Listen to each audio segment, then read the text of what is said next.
नवभारत शिक्षण मंडळाचे मराठी माध्यम सांगली या शिक्षण संकुलाच्या वार्षिक पारितोषिक वितरण समारंभ प्रसंगी उपस्थित असलेले शाळा व्यवस्थापन समितीच्या प्रमुख सन्माननीय माननीय राजश्रीताई पाटील, या विद्यालयाच्या मुख्याध्यापिका माननीय मधुरा पाटील मॅडम, या कार्यक्रमाला उपस्थित असलेले प्रमुख बेदाणा व्यापारी माननीय संभाजीराव पाटील, त्याचबरोबर वेगवेगळ्या विभागाचे प्रमुख, विद्यार्थी प्रतिनिधी उत्कर्ष आणि विद्यार्थी प्रतिनिधी अवनी यादव, या विद्यालयामध्ये विद्यार्थ्यांना प्रशिक्षण देत असलेले क्रीडा विभाग, सांस्कृतिक विभाग, कुस्ती, मलखांब खेळाचे प्रमुख, विद्यार्थी विद्यार्थिनी आणि विद्यार्थ्यांचा कार्यक्रम पाहण्यासाठी उपस्थित असलेले पालक वर्ग, या सगळ्यांना अभिवादन करून मला या ठिकाणी आपले विचार व्यक्त करायला संधी दिली, त्या संधीचं सोनं करणार आहे. पहिल्यांदा मला असा प्रश्न पडलाय, शंकर पाटलाच्या कथेतला एक प्रसंग आठवतोय. मी विद्यार्थ्यांची करमणूक करावी म्हणतोय. जो करीन मनोरंजन मुलांचे, जडेल नाते प्रभूची तयाचे, साने गुरुजींनी म्हटलं. लहान मुलवर दिवसातून 2 वेळा हसतं, ते आजारी पडलं की लवकर बरं होतं थोड्या औषधाला, आणि आमच्यासारखा माणूस लाखो रुपयाची औषधं वापरली तर लवकर बरा होत नाही आमच्या वयाचा. का तर ते लहान मुलं दिवसातून 200 वेळा हसतो. आणि आमचं हसू कुठं गेलं? भावाबरोबर भांडणं, बहिणीबरोबर भांडणं, शिक्षकाबरोबर भांडणं, शेतकऱ्याबरोबर भांडणं. मग आमच्या चेहऱ्यावरचा हसू निघून गेलेला आहे. ते हसू निर्माण करण्यासाठी आम्ही प्रयत्न करतो. पण प्रश्न असा झालाय, शंकर पाटलाच्या कथेच्या रामालहारासारखी माझी परिस्थिती झाली. शंकर पाटलाच्या कथेतला रामालहार म्हणजे कोण? त्याची 2 लग्न झाली. त्यानं पहिला लगीन केलं, पण पहिल्या बायकोला पोरगा होईना, पोरगा होईना, म्हणून त्यानं उशिरा दुसरं लग्न केलं. रामालहार निमी केस पांढरी घालती, निमी काळी होती.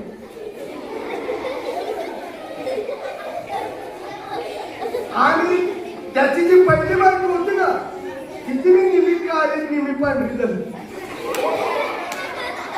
आणि दुसरी बायको होती का, तिची केस काळी.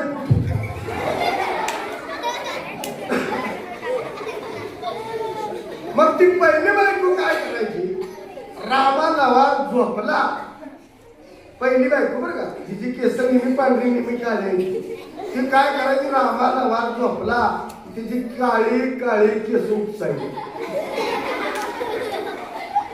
आणि दुसरी बायको काय करायची? रामालहार झोपला की त्याची पांढरी पांढरी केस उपसायची. त्या दोघींनी त्याला गोठाच केला. असं दोघींनी काय केलं? पहिल्या बायकोला वाटायचं रामालहाराची आपण काळी काळी केस काढून टाकली, पांढरी राहते, ते आपल्यासारखा दिसतो. आणि तरुण्या बायकोला वाटायचं ह्याची पांढरी काढून टाकली की आपल्यासारखा दिसतो. म्हणून त्या दोघींनी त्याला गोठाच करून टाकला.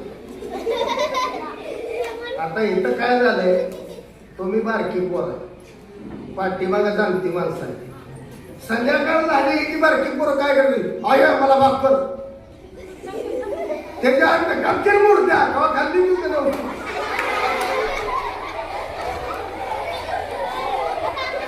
तुम्हाला ज्या कथा आवडतात त्या सांगितल्या की मागची लोक नाराज होईल, आणि त्यांना आवडलेली सांगितली की तुम्ही नाराज व्हाल. रामालहाराच्या दोन्ही बायकासारखी परिस्थिती. असू द्या, दोन्हीचा सुवर्ण मध्ये साधून पहिल्यांदा या ठिकाणी मी सगळे शिक्षक आणि शाळा व्यवस्थापन समितीच्या अध्यक्षा राजेश पाटील मॅडम आणि सगळ्या शिक्षकांचं पहिल्यांदा मी अभिनंदन करणार आहे. का मी अनेक शाळात कार्यक्रमाला जातो, मग तिथले शिक्षक काय म्हणतात, सर तुम्ही अध्यक्ष सूचना मांडा की आम्हाला कुठली येते. मी त्या शिक्षकाला माहीत जाऊन जायला झालंच नाही. पण या शाळेतल्या संस्थापकांनी इथले शिक्षक सर्व कलागुण संपन्न तयार केलेले आहेत. पाटील मॅडमनी पहिल्यांदा बोललं तर माझ्या लक्षात आलं, मराठी शाळेच्या बायका म्हणजे भुजापदावर लांब जाऊन बसते, पण ह्या मॅडमनी चांगलं वक्तृत्व केले. कारण ह्या शाळेला चांगला पाहिला सगळे शिक्षक कलागुण संपन्न आहे. त्यांचं पहिल्यांदा विद्यार्थ्यांनी टाळायच्या गजरात अभिनंदन केलं. संस्थापकांनी सुद्धा शिक्षक घेत असताना तपासून घेतलेला आहे, उत्कृष्ट दर्जाचे घेतलेला आहे, त्याशिवाय तो माईकच्या जवळ येत नाही. दोन मित्र होते, एक काय करायला माहित आहे, सारखा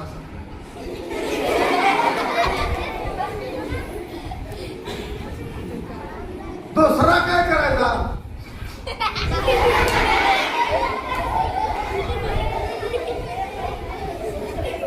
पण दोघं दोस्त बरं का एकच वाक्यावर बसायचं. पहिला कसा करायचा बघा, आणि दुसरा बहादर.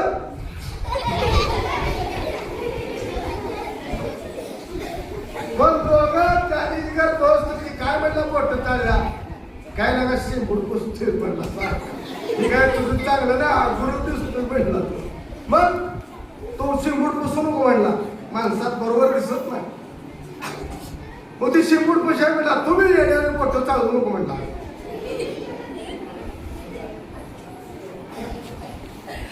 मग दोघांचं ठरलं, काय ठरलं, जर शिंपूड पुसायला आधी शिंपूड पुसला त्याला 100 रुपये दंड, आणि नाक पुसायला पहिल्यांदा शिंपूड पुसला तर दंड त्याला 100 रुपये, आणि बोटं चाळवणाऱ्याने बोटं चाळवली त्यालाही 100 रुपये दंड. ती शिंपूड पुसायला ते कसं करायचं, बोट चालेल असं 100 पुसलं तर 100 रुपये द्यायला लागतात, आणि नाक पुसलं तर मी आपलं बोट चाळवलं तरी 100 रुपये द्यायला लागतात. मग ते 100 पैसे काय म्हणलं, तुला त्या बोट चाळायला तुला रामायणातली गोष्ट सांगतो म्हणला. बोट चाळायला सांग. रामायणामध्ये राम आणि लक्ष्मण वनामध्ये हरणाच्या शिकारीला गेले होते, आणि ती 100 पैसे काय म्हणलं, हरिण दिसला म्हणला रामाला. रामाने लक्ष्मणाला आदेश दिला, लक्ष्मणाला खांद्याला अडकावेला धनुष्यबाण काढला, त्या कोपऱ्यात हरिण होता. धनुष्यबाण असा ताणला तसा हरिण हुशार होत. हरिण ह्या कोपऱ्यात पुन्हा बाणाच्या आवाजाने ह्या कोपऱ्यात आलो. लक्ष्मणाला दुसरा बाण काढून धरला, सिंग करत गेला. ती गोष्ट चालला म्हणला, लगा याने रामायणातली गोष्ट सांगून चान्स मारला, नाक पुसून घेतलं म्हणला, 100 रुपये मारतो. मग गोष्ट चालला म्हणला, हे तुझी गोष्ट चांगली नाही म्हणून. मग माझी गोष्ट सांगू, नाक पुसवला सांग. गोष्ट चालल्याने गोष्ट सांगायला सुरुवात केली. म्हणला, महाभारतामध्ये घनघोर लढाई झाली. पुन्हा म्हणला, मोठं चाल्या, महाभारतामध्ये घनघोर लढाई झाली. नागपुषा म्हणला, सारखा घनघोर काय करतो सांग एकदा. तर महाभारतामध्ये एका बाजूला कौरव, दुसऱ्या बाजूला पांडव, एका बाजूला कौरव आणि एका बाजूला पांडव यांची घनघोर लढाई झाली. नागपुषानं आणि मोठं चाल्यानं रामायण आणि महाभारतातल्या कथा सांगून 100 रुपये वाचवले, आणि आपलं नाकी पुत्र माहिती 3 माणसं होती. गांधीजीची 3 माकडं माहिती आहे तुम्हाला? कुठं हात ठेवते, कानावर, डोळ्यावर, तोंडावर. ठीक. मग ही तीन माणसं कुठे गेली? देवाकडे गेली आणि ती काय म्हणले, आम्हाला भरपूर श्रीमंत कर म्हणे. देवानं काय केलं, प्रत्येकाला एक एक पुत्र दिलं. तुम्हाला भरपूर श्रीमंत करतो म्हणला, पण एक काम करू द्या. काय? ही कुत्र्याची जी शेपटी कशी असते माहिती आहे का तुम्हाला? अशी वाकडी असते. तरी कुत्र्याची शेपटी एवढी सरळ करून आणायला सांगितली. तिकडे आली आणि एक जणांना काय केलं, एक कुत्रं गेलं मिरजच्या दवाखान्यात. ते कुत्र्याचं शेपूट असं चेचून त्याला प्लास्टर केलं.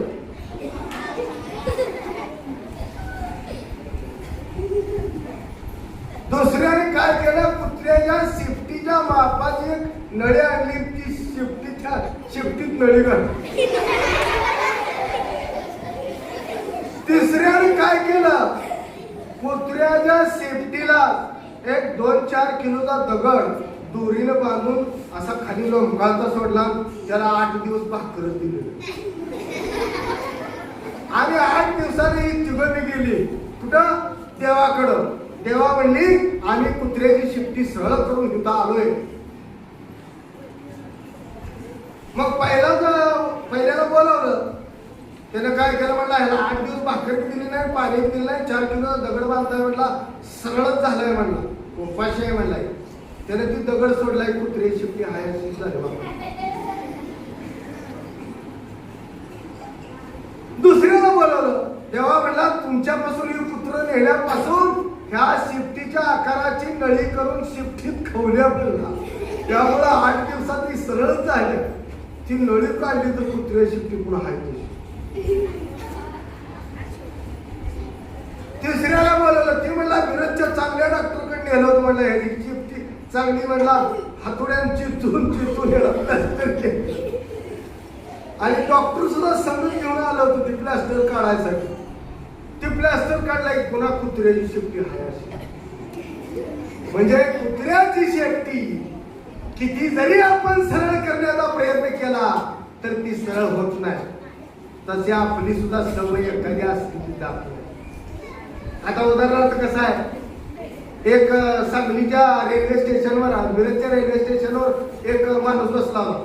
ती काय करतो तर माहिती आहे, गाडी कवा यायची, मुंबईला कवा जायचं, गाडी कवा यायची, मुंबईला कवा जायचं. त्याच्याकडे एक चांगला शिकलेला प्राध्यापक बसलेला आणि ती माणूस सांगा, गाडी कवा यायची, तिकीट कवा काढायचं, मुंबईला कवा जायचं. आणि ही बरं नाही, त्या प्राध्यापकाच्या पोटात सारखं कुटुंबा. ती प्राध्यापक त्या माणसाला काय म्हणला, हे म्हणला, तुझी गाडी कवा बी होती, तिकीट कवा बी निघू दे म्हणला, एक तुला लाच मारी तसा म्हणला मुंबईतच पाहिजे. शाळा सुटायचं टायमिंग झालं ना, आपल्या मनात एक विचार असतो, शाळा कवा सुटायची, घरी कवा जायचं, पप्पा कवा यायचं, मोबाईल कवा यायचं. शाळा कवा सुटायची, घरी कवा जायचं, पप्पा कधी गाठ पडायचं, मोबाईल कधी घ्यायचा, गेम कधी बघायचं. ते वर्ग 4थीच्या वर्गात तसं करत बसलं होतं. ऑफ तास होता, शिक्षकांना जरा उशीर झालेला. ते पोरग सारखं असं करत होतं, शाळा कवा सुटायची, घरी कवा जायचं, पप्पा कवा यायचं, मोबाईल कधी घ्यायचा, गेम कधी बघायचं. शेजारचं पोरग म्हणलं, एक लात मारीन म्हणला, घरीच पाडीन म्हणला, थेट मोबाईलच्या गेम मध्ये तुला घालेल.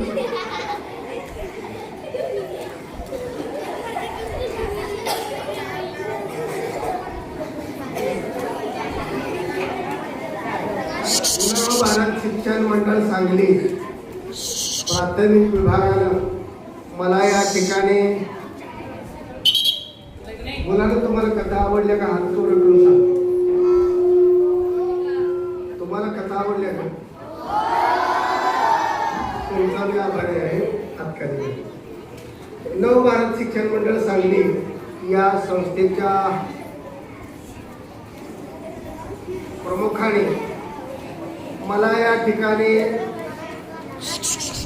प्रमुख पाहुणे म्हणून बोलवलं. मी ग्रामीण भागामध्ये शिकलेला विद्यार्थी, पहिली ते 10वी पर्यंत आम्हाला चप्पल सुद्धा नव्हती. 4-5 किलोमीटर आम्ही तसंच चालत जायचो. सराटा बसला तर तिथंच असा कसकटायला, पाय कडक झाल्याला. आमच्यावर शाळेत कोणाला चप्पलच नव्हती विद्यार्थी, फक्त मास्तरला चप्पल होती, शिक्षकाला होती. त्याला मी एक ड्रेस ती धुवून निसून येईल, दुसरा ड्रेस. अशा ग्रामीण भागामध्ये मी शिकलेला विद्यार्थी आणि पुन्हा महाविद्यालयीन शिक्षण संपल्यावर सलग 30 वर्षे इंग्रजी या विषयाचं अध्यापन केलं. अशा ग्रामीण भागातल्या माझ्यासारख्या सामान्य शिक्षकाला सांगली महानगरपालिकेच्या एरियामध्ये असलेल्या उत्कृष्ट दर्जाच्या आणि सर्व कलागुण संपन्न असे विद्यार्थी घडवणाऱ्या शाळेमध्ये शाळा व्यवस्थापन समिती आणि शाळा प्रमुखांनी मला या ठिकाणी बोलावलं. माझा यथोचित सन्मान केला. आपण सगळ्यांनी माझ्या कथा ऐकून घेतल्या, माझ्या कथेला उत्कृष्ट दाद दिली. त्याबद्दल आपल्या सगळ्यांचं आभार मानून मी या ठिकाणी माझा संवाद थांबवतो. धन्यवाद.